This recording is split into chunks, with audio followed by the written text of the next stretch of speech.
Bienvenidos a una clase más de computación cuántica. Vamos a trabajar hoy un algoritmo que es fundamental para comprender los algoritmos que siguen, que pues debería ser el algoritmo de Shor y muchos otros que tienen que ver con computación híbrida. Entonces, vamos a trabajar hoy un algoritmo fundamental que se llama la estimación cuántica de la fase. Es bastante extraño el nombre, estimación cuántica de la fase, pero vamos a ver que es de una importancia fundamental eh, dentro del mundo de los algoritmos avanzados o algoritmos para máquinas con computadores cuánticos que todavía pues poseen ruido. Entonces vamos a eh, dar una explicación muy detallada. Hay varias formas de abordar este tema. Yo he mirado unas dos, tres formas de abordarlo. Voy a intentar enseñar la forma que a mí más me atrae del tema como tal. Entonces, primero voy a hacer un breve repaso. Siempre me gusta en mis clases hacer un repaso de lo que se vio en la clase anterior y aparte de pues hacer el repaso, refrescar el conocimiento. Entonces, definimos la transformada cuántica de Fourier y dijimos que estábamos en un espacio que era eh, un espacio que se llaman los estados base, conocidos 0, 1, y nos vamos a pasar a un espacio que vamos a llamarlo el espacio de Fourier o la base de Fourier. Entonces, para hacer esto, tenemos que hacer la transformada cuántica del qubit x, x es cualquiera, y la definimos como 1 sobre raíz de n,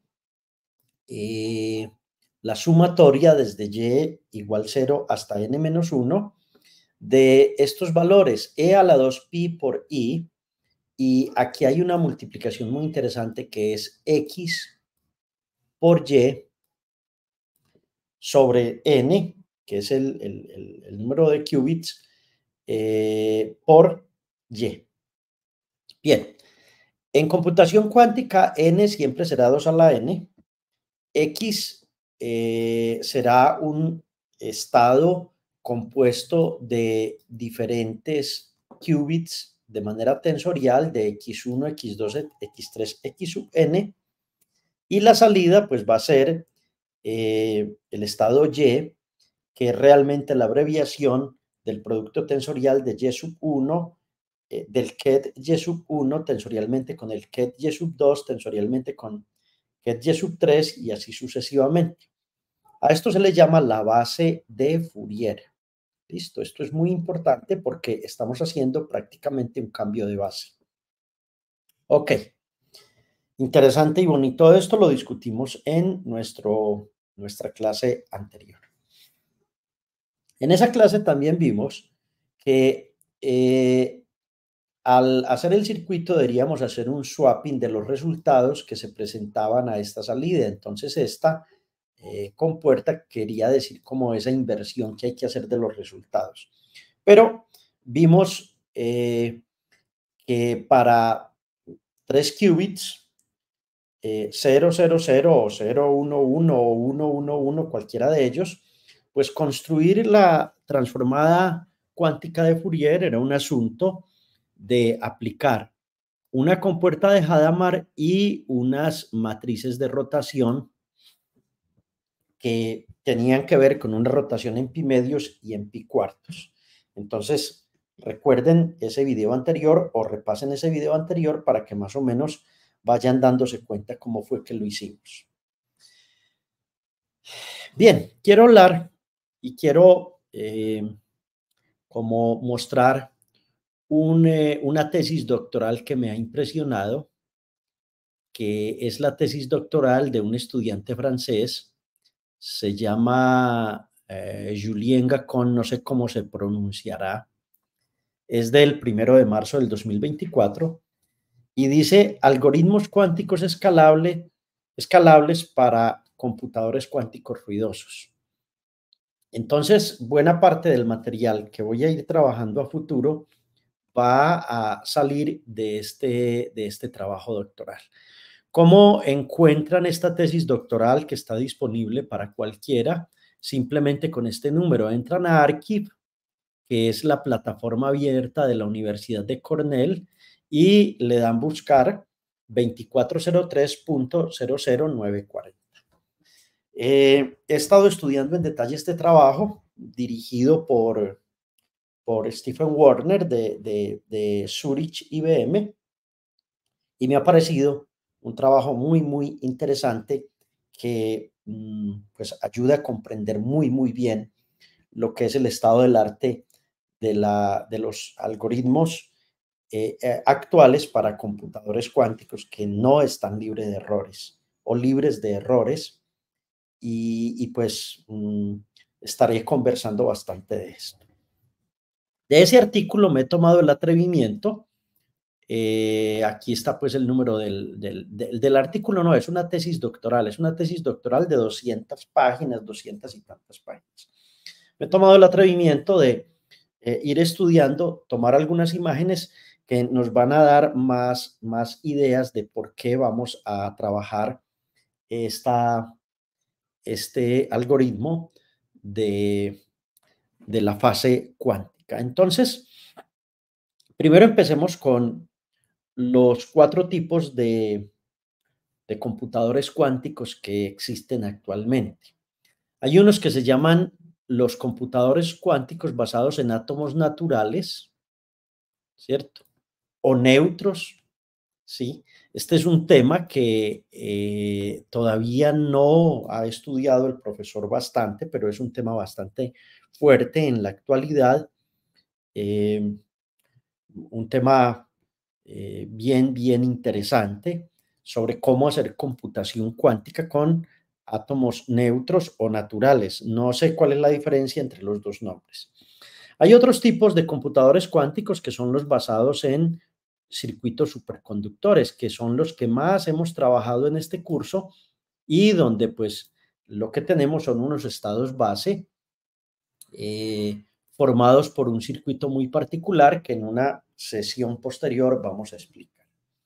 También están los computadores cuánticos basados en fotones, los cuales son muy utilizados en lo que es la computación cuántica o el Internet cuántico que denominan, o las redes, o este tipo de cosas. Y hay computadores cuánticos basados en espines electrónicos que tienen que ver con vacancias y tienen que ver con determinados materiales donde se puede manipular muy bien el estado del spin. Para efectos de lo que vamos a trabajar hoy, vamos a decir que la estimación cuántica de fase la vamos a ejecutar en computadores cuánticos basados en circuitos superconductores. ¿Listo? Esto es importante para lo que vamos a mirar.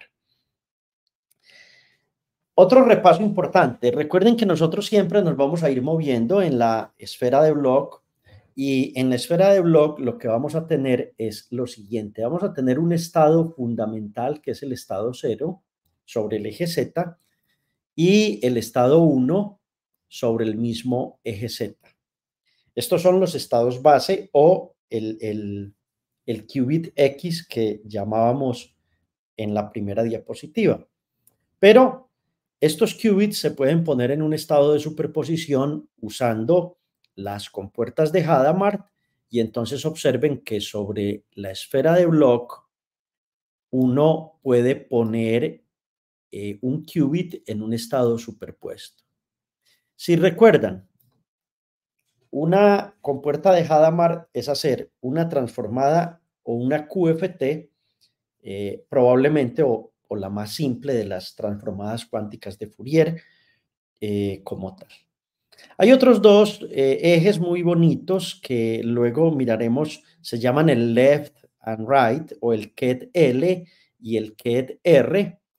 Este lo suelen llamar el KET-R, ¿cierto? En la literatura, y este lo suelen llamar cuando tengo pues un KET escrito en términos de esto, el left.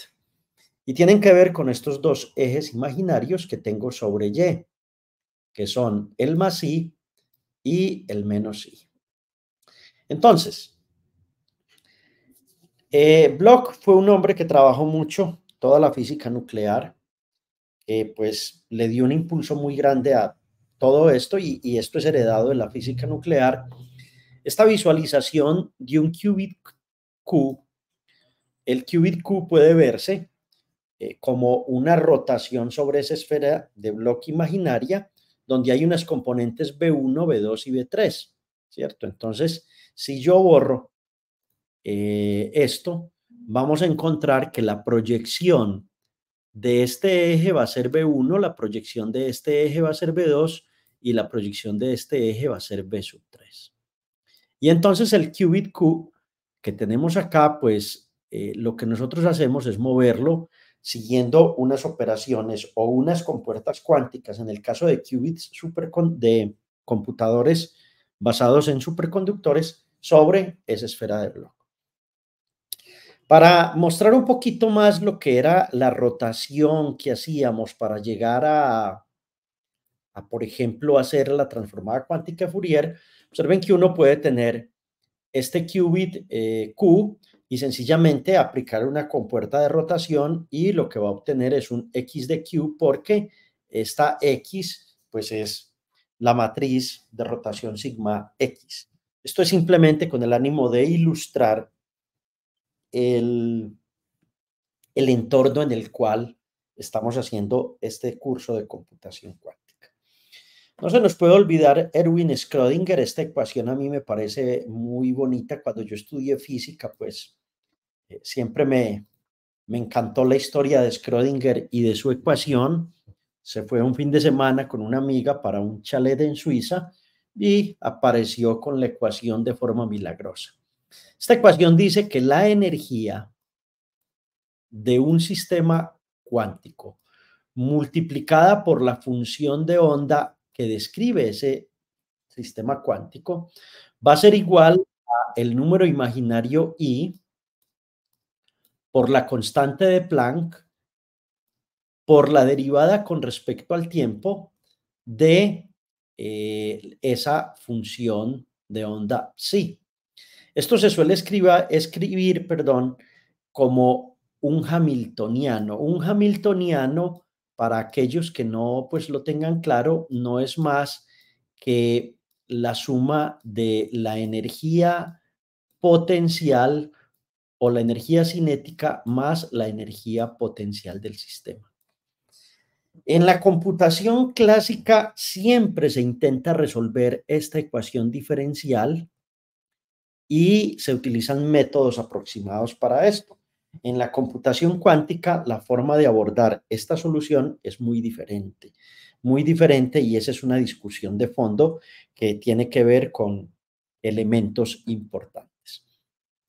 Cuando utilizamos la notación de Dirac, el estado psi lo escribimos en un ket y este ket va multiplicando ambos lados de esto. Aquí tenemos cómo evoluciona con el tiempo la función de onda y esa evolución con el tiempo, cómo nos va a dar en términos de el hamiltoniano. Entonces lo que hay que resolver es una ecuación diferencial que enseguida vamos a ver cómo se resuelve. El estado o el ket psi o la función de onda psi puede verse de muchas maneras. Aquí voy a usar una notación que nunca había usado en el curso, pero es simplemente para mostrar la versatilidad que tenemos en la computación cuántica. Entonces, esto va a ser un coeficiente complejo.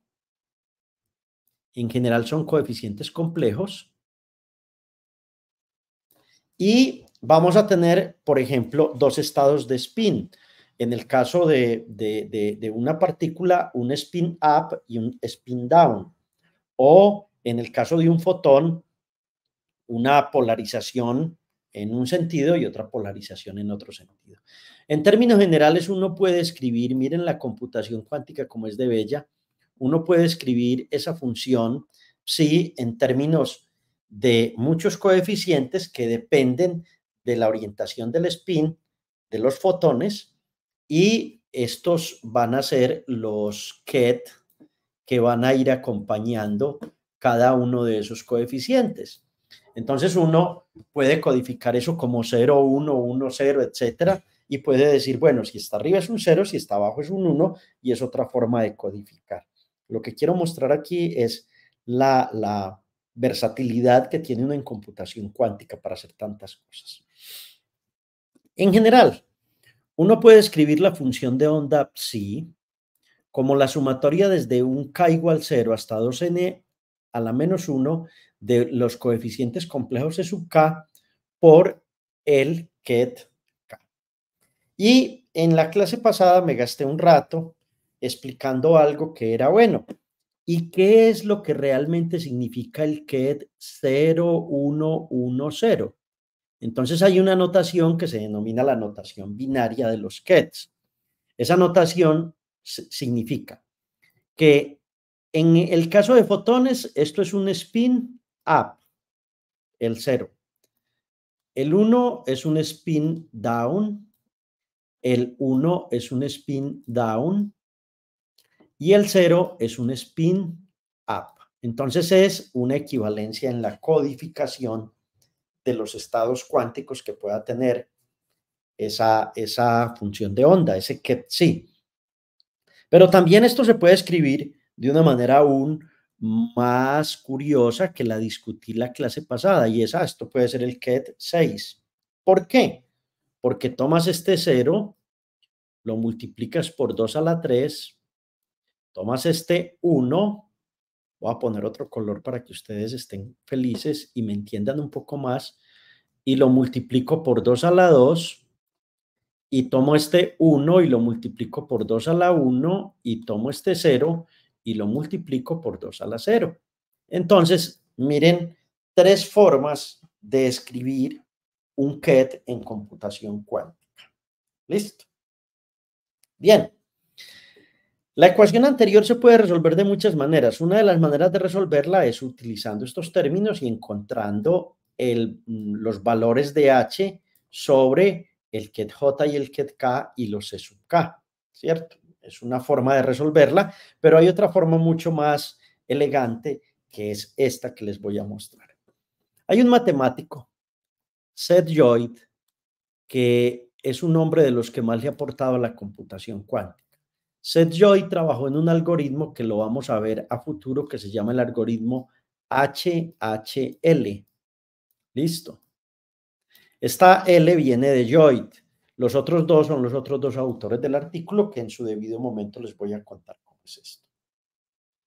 Entonces, Seth Lloyd mostró que un computador cuántico podría resolver la ecuación de Schrödinger de manera muy eficiente para hamiltonianos H que pueden actuar únicamente localizados. Entonces aquí va a quedar una duda.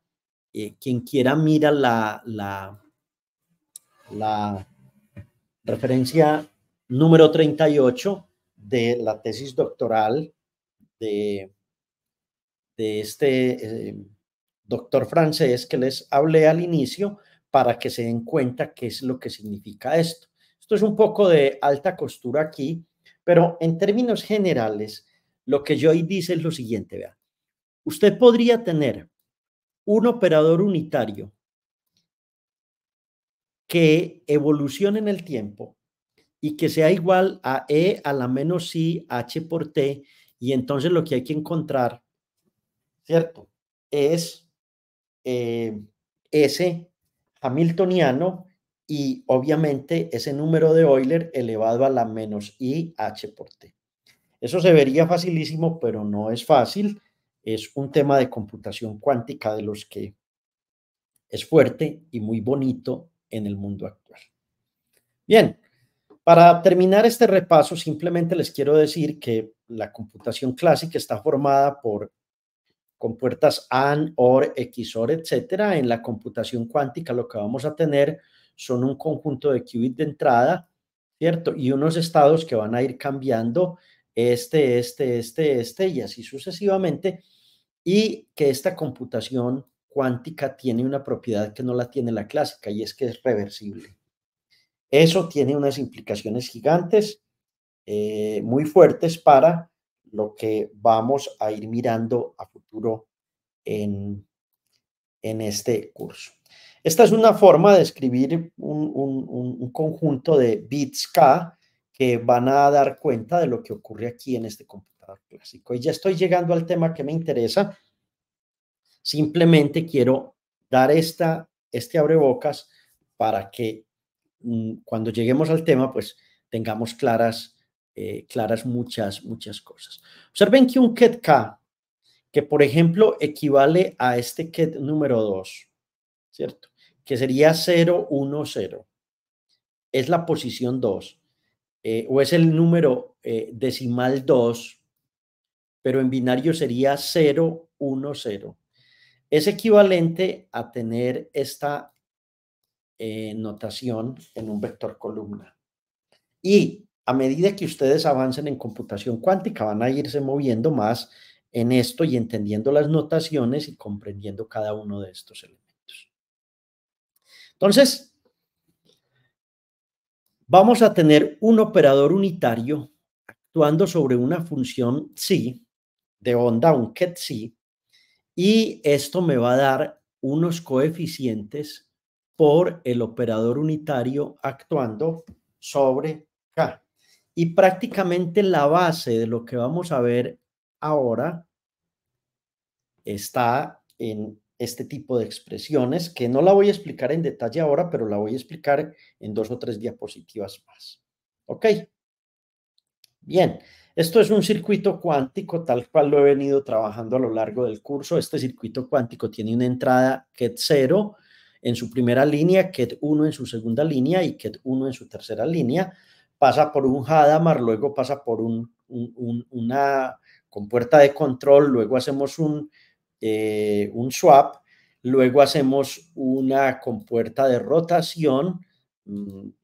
Esto es muy genérico lo que quiero mostrar. Simplemente aquí lo que quiero decir es, vea, esto es equivalente a que entre el qubit 3. ¿Por qué?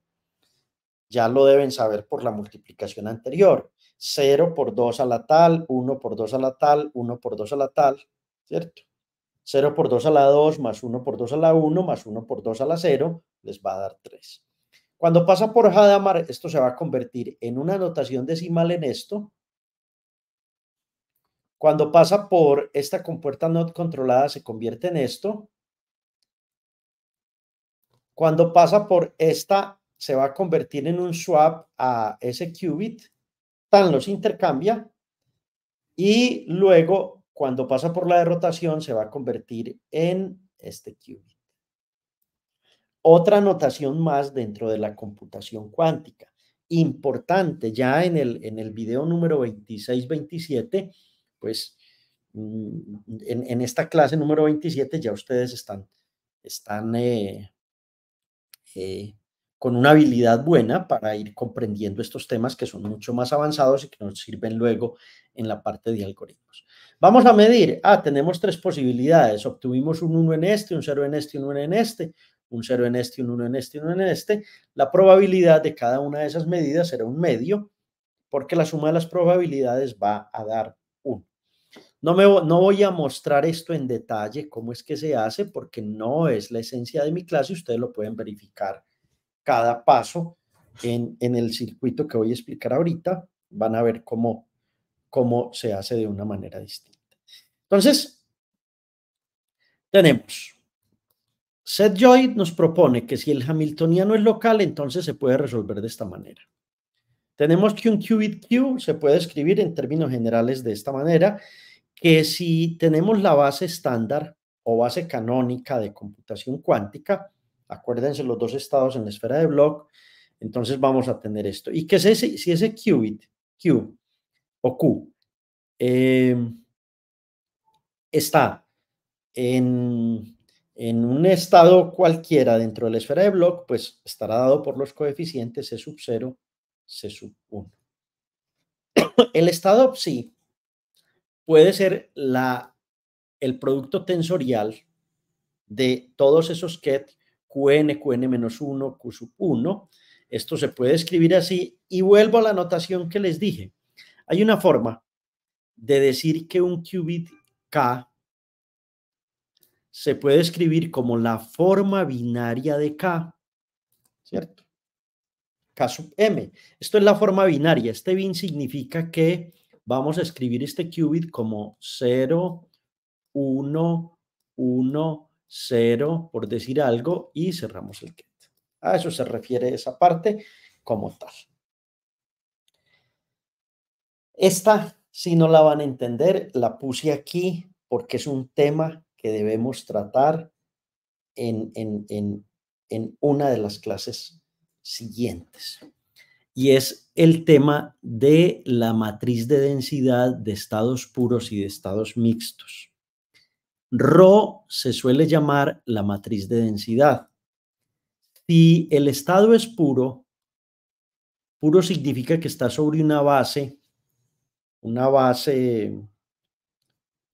computacional bien definida y que la probabilidad va a depender completamente de esa base. Entonces escribimos esta matriz de densidad así. Con esto voy a hacer ejercicios a futuro, simplemente lo puse aquí como para decirles, todavía nos falta mucho por aprender, todavía no entendemos muchos temas. Cuando los estados son mixtos, entonces los llamamos phi sub k, phi sub k, y vamos a tener una probabilidad de obtener unos estados mixtos. Mixto significa que tengo un arreglo de muchos estados y las probabilidades de cada estado de esos es totalmente diferente.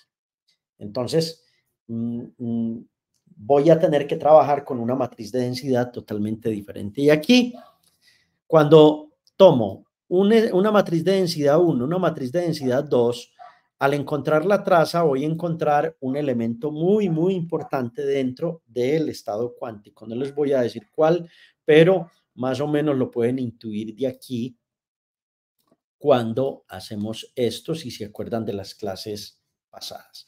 Hasta ahí mi repaso. Entonces aquí prácticamente lo que me quedan son dudas porque, uy, profe, ¿qué fue eso? ¿Qué fue eso que usted dijo? Pero a mí me gusta en la vida como sentir que nos falta, que todavía necesitamos aprender mucho. Bueno, profe, ¿qué vamos a hacer? Esto. Vamos a usar la transformada cuántica de Fourier para hacer algo muy interesante. ¿Qué es lo interesante? Voy a explicarlo rápidamente. Interesante, este teorema. Hay un teorema que dice que si B es una matriz normal, y esto es importante, M tiene que ser una matriz normal de n por n, es decir, cuadrada. ¿Listo?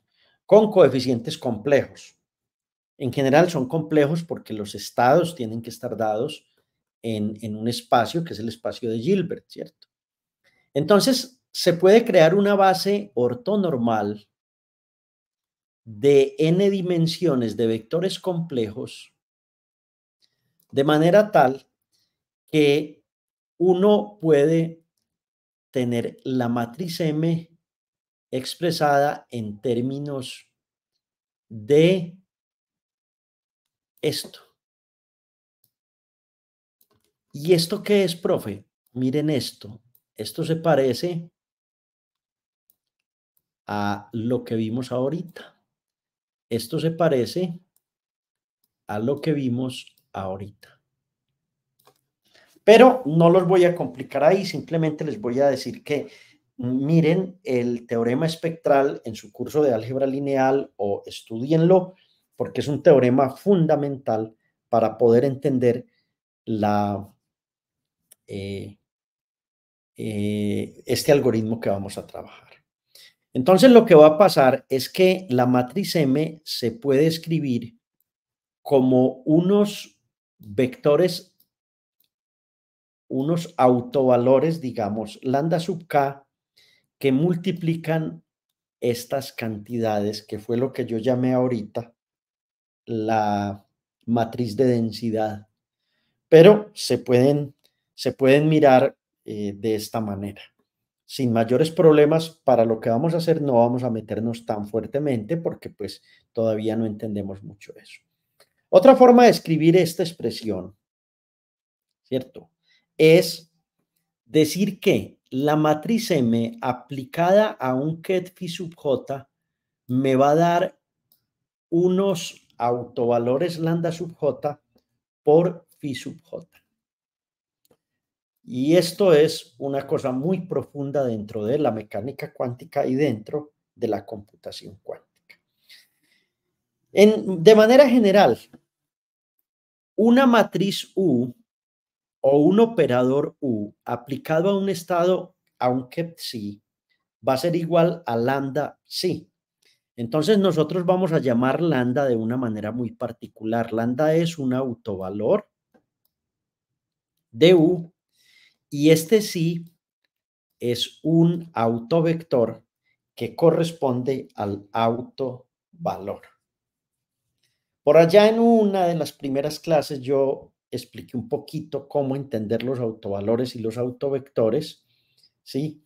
De pronto es bueno que si no recuerdan esto, pues le den un repaso a esto. Pero el algoritmo que vamos a trabajar se basa prácticamente en el teorema espectral y en este resultado que acabo de mostrar. ¿Cuál es el problema a resolver en este algoritmo que les dije que era maravilloso y bonito? En el problema de la estimación de fase, ¿cierto? Nosotros tenemos un estado psi formado por n qubits. Listo. Junto con un circuito unitario que actúa sobre los n qubits. Nuestra promesa o lo que prometemos nosotros es que si el estado ket psi es un autovector de una matriz unitaria U que describe la acción de ese operador U sobre el circuito, entonces nosotros podemos intentar aproximar el autovalor al cual corresponde este autovector. ¿Difícil de entender? No, no es tan difícil. Aquí simplemente, si me devuelvo, lo que estamos diciendo es esto como tal. Estamos diciendo que tenemos un circuito, un operador U. Conocemos sí, garantizamos sí.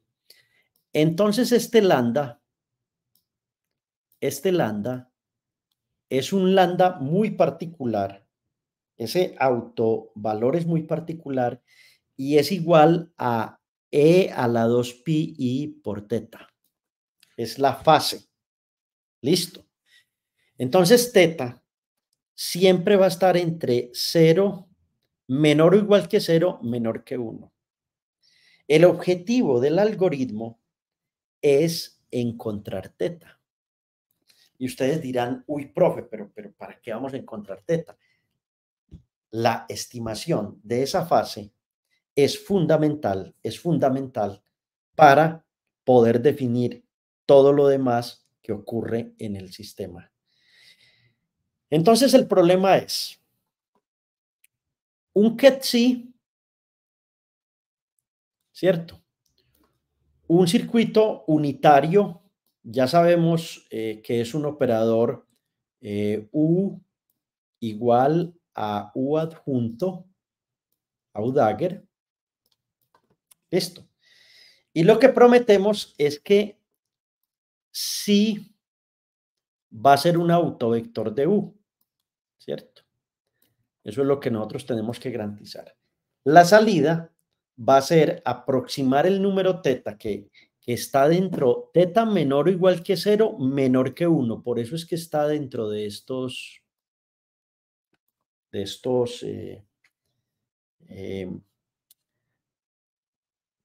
delimitadores.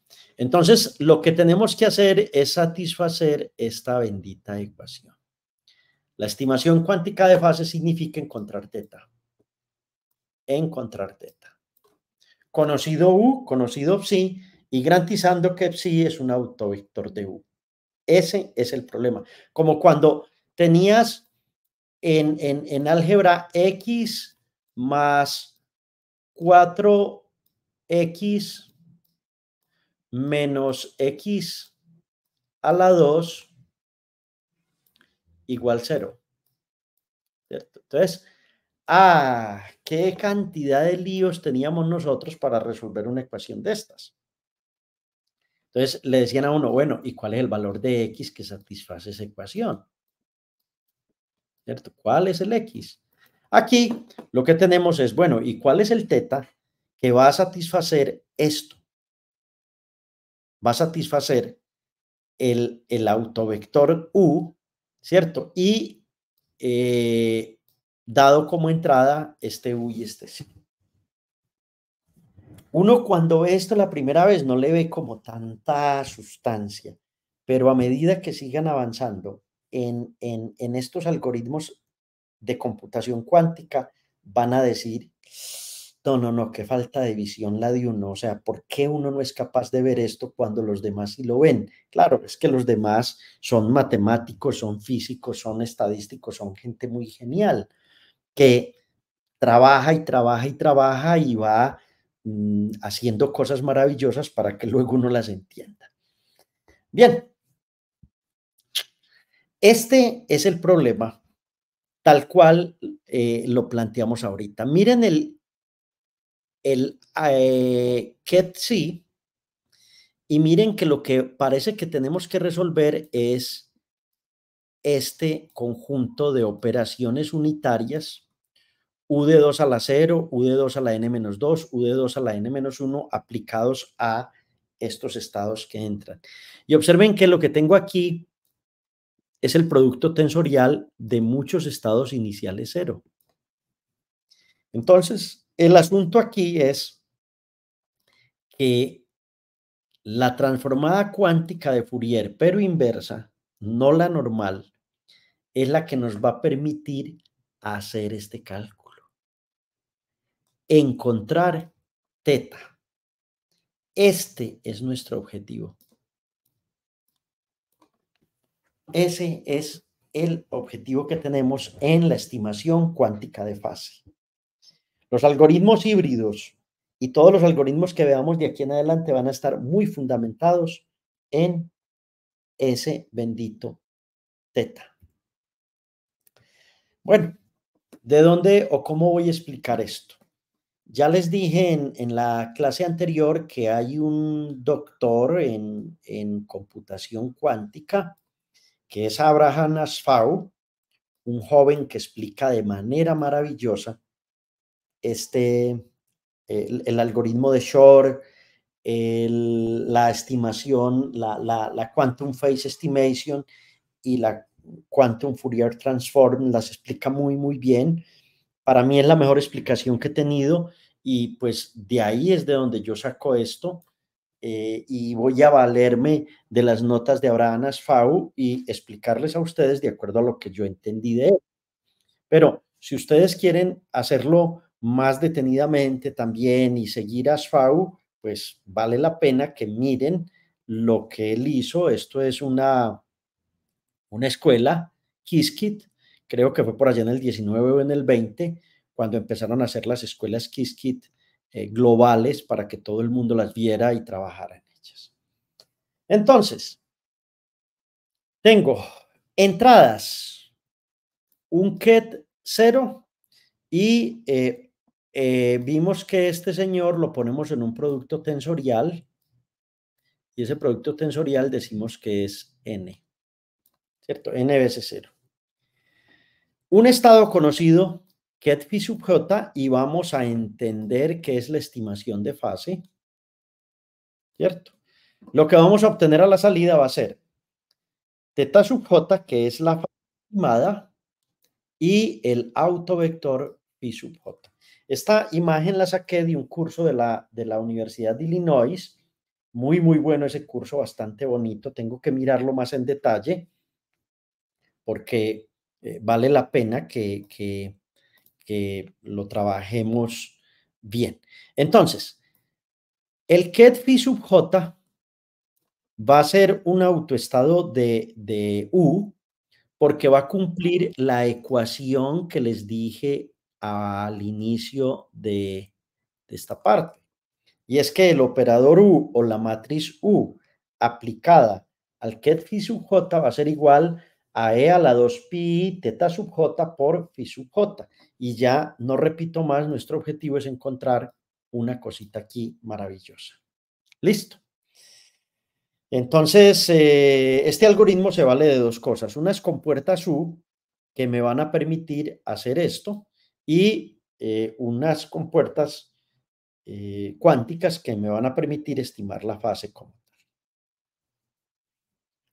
Sigo las notas que tomé hace muchos años, vuelvo y me disculpo porque pues las entiendo más bien si las saco. Vamos a usar una matriz U o un operador U que se llama U controlado. Entonces la salida de esta compuerta de Hadamard va a estar controlada o modulada por esta compuerta U, que tiene que ver con la misma U que mostré en la diapositiva anterior. Aquí tengo, sí, incluso debería ser como más estricto y poner así dentro de un ket. Y lo que queremos mirar es qué pasa en 0, 1, 2 y 3, tal cual lo hice en la clase pasada. Entonces, en el punto 0, lo que voy a tener son sencillamente dos kets. Recuerden que aquí me estoy ahorrando poner el producto tensorial aquí en la mitad, ¿cierto? O sea, estoy siendo muy tranquilo con la notación. Ustedes saben que eso es equivalente a ese producto tensorial en esos dos puntos. Ok, bueno. En el paso 1, observen que lo único que ocurrió fue una Hadamard sobre el ket 0 y este Hadamard pues me devuelve esto y esto sigue multiplicado por el ket sí. Al hacer esto voy a encontrar 1 sobre raíz de 2, el sí entra, entonces me queda la multiplicación entre paréntesis del ket 0 por el ket sí más el ket 1 por el ket sí. Este señor permanece sin cambiar, pero cuando U entra en juego, que es en el paso 2, entonces este señor aquí me va a insertar una fase, que es esta que tengo en el paso 2. Observen que el paso 2 es coger este 1 y voy a tener E a la I teta sí por sí. ¿De dónde viene esa fase? ¿Cierto? Viene claramente de que aplico esta compuerta U a ese estado. Entonces, al aplicar esa compuerta U a ese estado, lo que estoy haciendo es poniendo a jugar la bendita fase dentro del sistema. Y mi objetivo es encontrar teta sub sí. Todavía no les he mostrado cómo. Luego, el paso 3 es que tengo que pasar por otra Hadamard. O sea, todo eso que ya tuvimos aquí lo vamos a poner en otra Hadamard y esa otra Hadamard lo que va a hacer es lo siguiente. Pongamos esto en verde. Voy a obtener 1 sobre raíz de 2. La Hadamard aplicada al estado 0 me va a dar este nuevo estado superpuesto, ket 0 más ket 1 sobre raíz de 2 y este psi se conserva aquí. La fase la puedo sacar, esto es lineal, y entonces la Hadamard aplicada al ket 1 me va a dar ket 0 menos ket 1 sobre raíz de 2 por psi. Y entonces aquí es donde voy a poder hacer la magia. Observen que en el paso 3 el estado va a ser 1 sobre raíz de 2 por 1 sobre raíz de 2 me da un medio. El ket 0, ¿cierto? El ket 1, y cuando organizo esta expresión completamente, observen lo que obtengo aquí, que lo voy a poner en negro. Esto es muy importante. Este es el coeficiente que aparece acompañando al ket 0 y este es el coeficiente que aparece acompañando al ket 1. 1 más e a la i teta sub psi más por y 1 menos e a la i teta sub psi. Cuando mido ese estado, lo que voy a encontrar es lo siguiente. No miren la parte de arriba ya la expliqué, esto ya lo expliqué, ¿cierto? Esto está hecho en la diapositiva anterior. Miren la parte de abajo. La probabilidad de medir o de encontrar el ket 0 va a ser un medio de 1 más e a la i teta psi al cuadrado. Y la probabilidad de medir el ket 1 va a ser un medio de 1 menos e a la i teta psi al cuadrado. Entonces, ¿cómo así que midiendo es que soy capaz de encontrar la fase?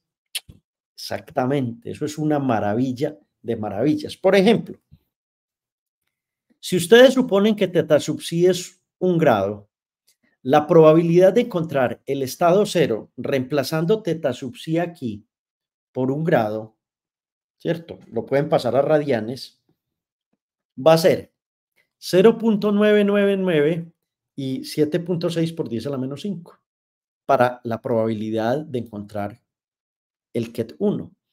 Si ustedes ese teta sub psi lo suben a 10 grados, la probabilidad va a ser 0.9924 y 0.007596. El experimento que hicimos, este experimento, este, es con un solo qubit. O sea, este cálculo de la fase lo hicimos para un solo qubit.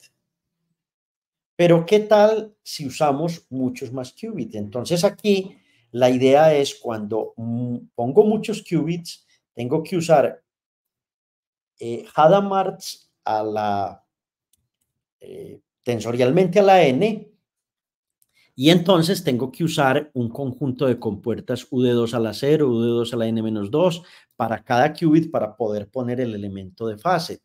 Y entonces aquí lo que voy a obtener es este valor 2n a la teta psi que ya se los había mostrado allá.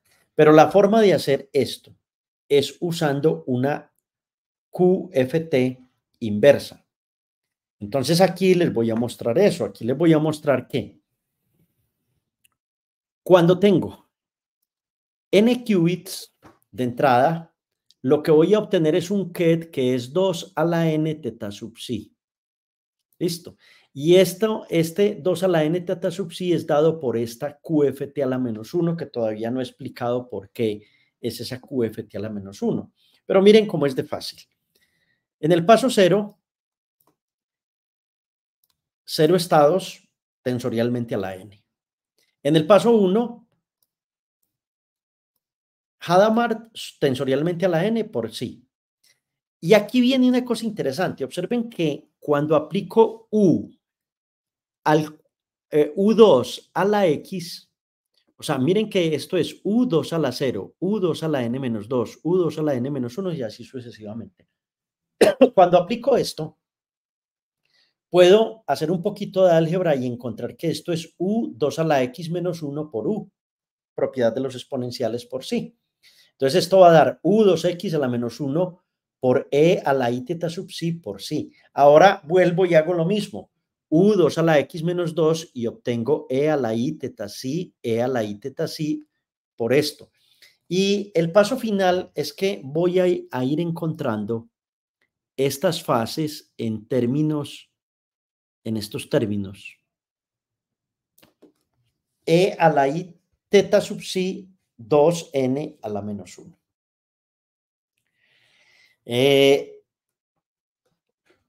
Llegué hasta aquí en mi diapositiva anterior. Entonces ahora tengo esto, ¿cierto? Pero esto realmente es un producto tensorial porque eso está a la n. Entonces eso va a ser, esto es un producto tensorial de e a la i teta si sub 2 a la 0, e a la i teta si sub, y así sucesivamente hasta que llego a este término. ¿Qué es eso? Eso se parece mucho a algo que ya habíamos visto. y era la transformada cuántica de Fourier. Observen que 1 sobre raíz de n, 0, por este factor, por este factor, por este factor. ¿En qué se parece esto a la expresión anterior? Aquí está la respuesta. Se parece en que teta sub psi, si lo reemplazo por teta sub psi 2pi sobre 2 a la n, entonces voy a obtener teta sub psi. Entonces, lo que va a ocurrir aquí es que si uso, por eso aparecía este ket por allá en una de las diapositivas y aparecía en algún lado, porque entonces al comparar esas compuertas U con la QFT, nos encontramos con que es posible hacer esto. Por ejemplo, para n igual 10, uno puede hacer el ket 2 a la 10 por teta sub psi y esto va a dar 1024 por teta sub psi, y entonces como uno lo hizo 1024 veces, va a mejorar demasiado porque va a multiplicar por 1000 el número que encontramos para un solo qubit. Entonces, ¿cuál es la idea? Que al partir de un simple qubit que hicimos aquí en la diapositiva anterior, con una estimación cuántica de fase, realmente cuando lo hacemos en un espacio de Hilbert, que es un producto tensorial a la n estados, vamos a mejorar el resultado del experimento. Y ese resultado del experimento nos va a dar que toda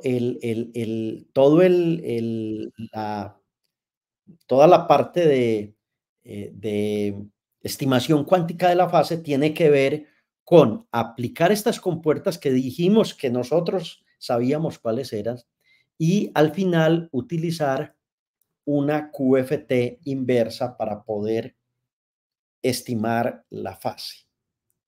Yo sé que puede sonar complejo, pero fundamentalmente esa era la presentación. Si desean, pueden escribirnos y decir, profe, no, tratemos de hacer otra explicación, no fui capaz de entender muy bien lo que es la estimación cuántica de la fase, ¿sí? Pero yo la entiendo desde esa perspectiva más fácilmente. Si juntan las dos clases, la anterior y esta, vamos a poderlo hacer sin ningún problema. Bueno, esa era nuestra clase de hoy. Muchas gracias. Hay otras formas de abordar el problema. Para mí este ha sido como el más fácil porque pues como que lo sigo pasito a pasito y soy capaz de decir, vea, qué visión tan grande tienen estos matemáticos, estos físicos, que son capaces de encontrar esta relación aquí entre un algoritmo de estimación cuántica de una fase con la transformada cuántica de Fourier, y de ahí en adelante vienen una cantidad de algoritmos maravillosos, como por ejemplo, que no hemos visto. Esto sirve para encontrar el periodo de cualquier función. Y eso es el algoritmo de Shor. Cuando uno usa la estimación cuántica de fase, es capaz de encontrar el periodo de cualquier función, por compleja que sea. Y luego eso nos va a dar que podemos factorizar o encontrar los factores primos muy fácil usando computación cuántica, y eso es un avance de lo que veremos en el algoritmo de Shor un poco a futuro. Yo creo que hasta ahí quedamos bien por la clase de hoy. Espero que hayan entendido y nos vemos en la siguiente clase, que será en 15 días, porque pues en Colombia estaremos de fiestas el próximo jueves, fiestas o descanso más bien en las siguientes semanas. Les agradezco mucho. Si hay alguna pregunta, Cristian, pues intentamos responderla.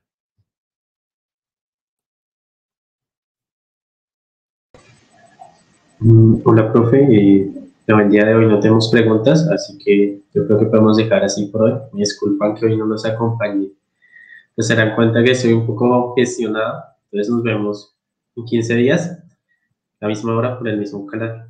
Chao, chao. Chao, chao.